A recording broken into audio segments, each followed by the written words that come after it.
لما نقول وصفة الخمس دقايق يبقى تعرفوا يا أمارات إنها ما بتاخدش وقت معاكوا خالص في المطبخ، وهتعمليها في 5 دقايق أو في 10 دقايق يا ستي، ومش هتاخدي وقت ولا أي مجهود، وحاجة كده إيه زي العسل، هتدوب في بقكوا دوبان وبألف هنا وشفا على قلوبكم. يلا اشطروا وقوموا اعملوا البسكوت اللي بيدوب في البق دوبان، هيبهر أصدقائك وهيبهر أطفالك وهيبهر عائلتك، وبصي انت ذات نفسك هتنبهري من جماله ومن حلاوته.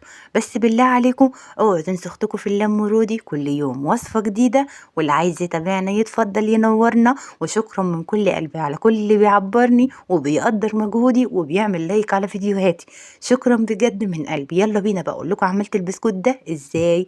بسم الله والصلاة والسلام على رسول الله. معانا 4 معالق من الزبدة المتماسكة، وكمان كوب سكر بودرة مطحون. وبعدين هقلب المكونات دي مع بعض عشان تتجانس والسمنة تدوب مع السكر، بالمعلقة عادي وبالمضرب عادي، بس أنا أفضل تبقى بالمعلقة وتدوبيهم زي ما حضراتكم شايفين كده.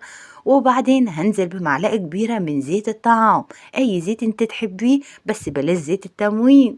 ولو عايزة تجربي بزيت التموين أنا جربته قبل كده كتير وعادي، ما تخافيش وما تقلقيش.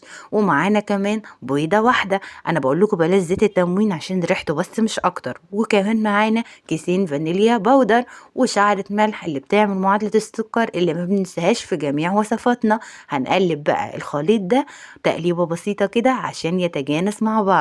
وهنيجي لأهم خطوات، شعرة بسيطة من البيكنج باودر علشان البسكوت ما ينفش قوي، شعرة بسيطة. وكمان 3 أكواب من الدقيق، 3 أكواب من الدقيق ده أنا جربته بدقيق الغلة على فكرة وحلو جدا ومش هتندمي.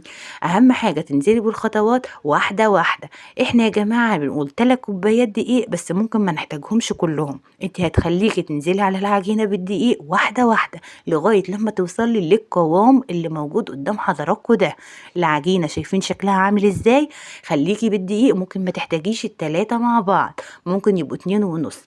وبعد كده هنحطه في التلاجة وهنغلفه بكيسة بسيطة ونحطه لمدة نص ساعة، وبعد النص ساعة هنطلعه ونفرده بالفرادة كده.